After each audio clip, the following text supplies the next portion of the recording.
ओ सनिदा, ओ सनिदा, ओ सनिदा. काय राहू द्या? काय नाही, तो कर्नाटकचा पाहुणा तुम्हाला लय हुडकायला लागलाय. ज्याला त्याला विचारतोय सनिदा कुठं आहेत, सनिदा कुठं आहेत. तो जर इथं आला तर लय मोठा राडा होईल.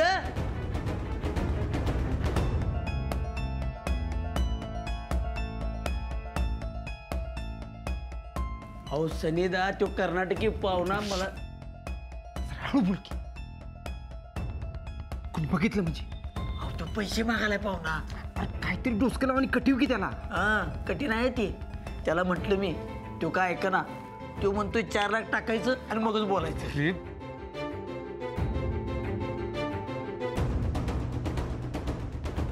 कितीदा सांगितलं मी.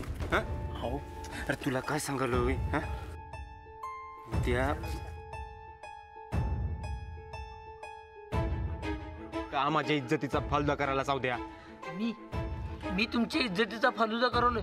अहो तुमच्या इज्जतीचा फालुदा तर तो कर्नाटकी पाहुणा करायलाय. अहो घरला येतो म्हणत होता, मी अडवलं, नाहीतर 10 वाड्या आला असता त्यो. सांगायचं की त्याला सनिदा म्हणजीच सूरजसिंह गायकवाड. हे कळाल्यापासूनच तू लईच्या काळाय. पण तू एवढी मोठी पार्टी आहे, मग पेमेंट का होत नाही?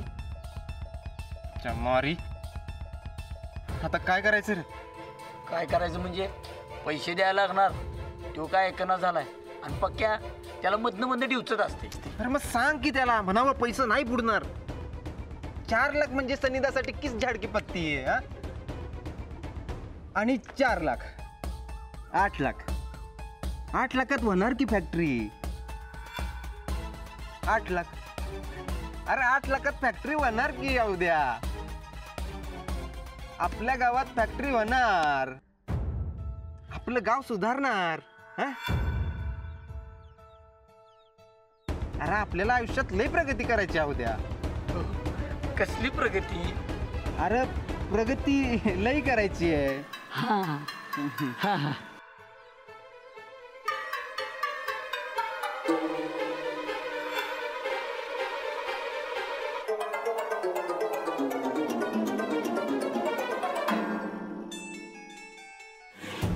ए बाबा ए, आजच्या दिवस सांभाळून घे की तू. माझ्याच्यानं होणार नाही. अहो तो पाहुणा माझं लई डोसकं खायला लागलाय. हे बघ, तू सांगितलंस म्हणून भेट लावली. आता तुझं तू बघून घे बाबा. काय ते कुठून अवतसं आठवली आणि भेट लावली. मला काय माहिती रानादा हारणार म्हणून. आपल्याला अडचणी टाकून तो रमला असेल तिथं शेतात, ताकद दाखवीत.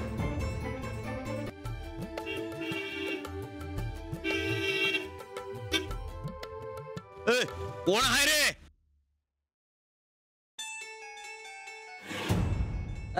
नमस्कार बहिणी साहेब. नमस्कार. काय वाजतात? काय हाल तालमीचं?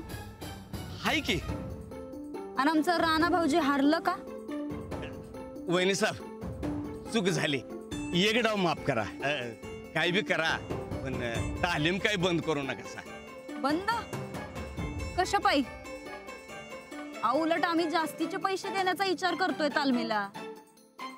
बरं ते समजा जाऊ दे. आमचं पैलवान काय म्हणतायत? तुम्ही काय काळजी करू नका. अहो सामना हारल्यापासून चांगला रिम ठेवतोय त्याला. परवा आज आपला की बास नाही, ते बघितलं की आम्ही. आणि एवढंच नाही तर दररोज 500 जोर वाढवल्यात आणि 700 बैठका. बर अजून? अजून अहो समजा पैलवानाचं लंगोट बी धुवायला लावल्यात त्याला. अजून? आणि अजून गंडा काढून घ्यायची धमकी दिली आहे त्याला. अहो रोज 1 लिटर घामटा पाडल्याशिवाय सुट्टीच देत नाही रानाला. एवढं समज केलंयसा तुम्ही? काय उपयोग झाला का त्याचा? आमचं राणा भाऊजी कुस्ती का हरलं ते कळलंय तुम्हाला वस्तात? ते म्हणजे असं झालं वहिनी साहेब, त्याची अशी कसरत करून घेतो की मला बघितल्याबरोबर त्यानं थरथरायला पाहिजे. बस आता ना तुम्ही तुमची अक्कल वापरणं जरा थांबवा आणि आम्ही सांगतोय तेवढंच करा. जी. हे असं मारून मुटकून कान पिरगळून काय उपयोग नाही. याच्या पुढं राणा भाऊजींशी एक शब्द वाकडा बोलायचा नाही. त्यांच्याशी फक्त गोड बोलायचं, गोडी गुलाबीने समजून सांगायचं आणि त्यांचं मन तालमीतच कसं रमल ते बघायचं. अहो वस्ताद, राणा भाऊजी आहेत ते. तुम्ही जर तुमची ताकद त्यांना दावायला गेलात तर ते त्यांची डबल ताकद तुम्हाला दावतील. पण तेच गोड बोललात तर ते तुमच्या पायाशी येऊन बसतील.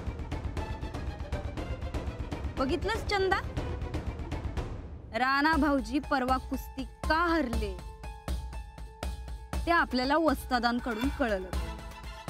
वस्ताद, हे घ्या,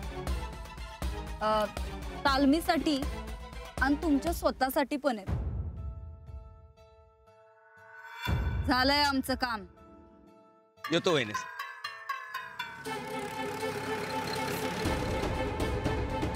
एकदा कळूच दे आम्हास, या बैलाला कसलं पंख फुटलंय ते. छाटून काढतो का नाही ते बघत चंदे. चल रे.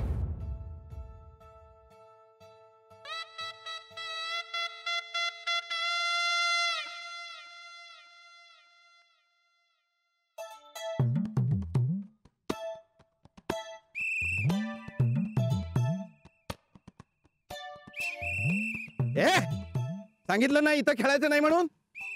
लागलं बिगलं ना तर याद राखा, आणि लागलं ना तर का लागलं म्हणून एकेकाच्या बुडावर पट्टी मारी नाही सांगून देतो. अरे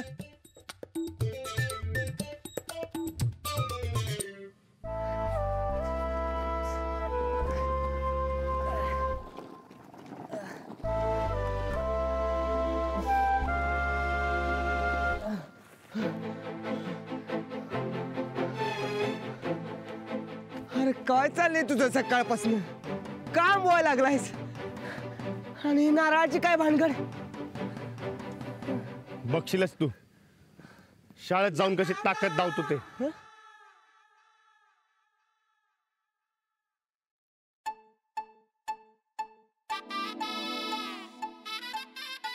इंटरव्ह्यूलाच घाबरलास होय तू? तुला नाही जमणार आहे. अरे तुझ्या बच्ची बात नव्हे. बघशीलच.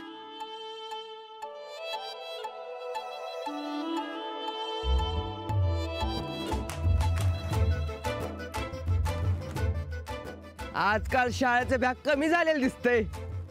गायब कसं होईल? तर कामच असं आहे की जावंच लागेल शाळेत. अरे मग वाट कसली बघतोस? नारळ फोडू काय मुहूर्ताचा? ए राणा, तुला नाही जमणार. चल जाऊया आपण शेतात. ए आता बघच तू ताकद कशी धावतो ते. तू आणि तुझी ताकद. हे बघ, मला शाळेतून छड्या नाही खायच्या. मी जातो शेतात. बस तू.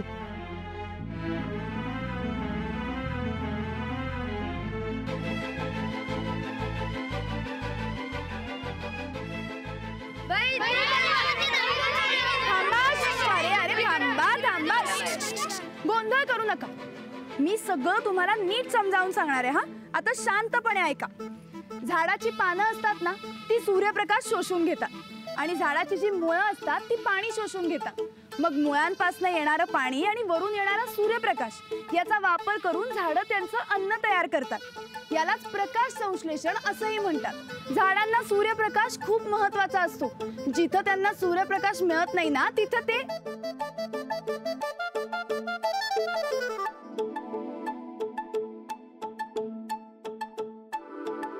पोरं म्हणतात की एकमेकांच्या डब्यातलं खाल्लं की दोस्ती होती. कुणाचा हायो डबा? शाळेतल्या बाईंचा नव्ह. सकाळी आईला डबा बनवायला उशीर झाला. आता तयार असेल तो फक्त घेऊन ये. माझा डबा आहे की? अगं नको, मी येते घेऊन. तुला बी भरपेट खायची सवय लागली रानात सारखी. उठसूट मला रानावरून चिडवू नकोस. आता उठसूट तोच असतोय समोर, त्याला मी काय करू? म्हणजे तुझ्या डब्याचा प्रश्न मिटलाय आता. आता का तुझ्यासाठी प्रेमानं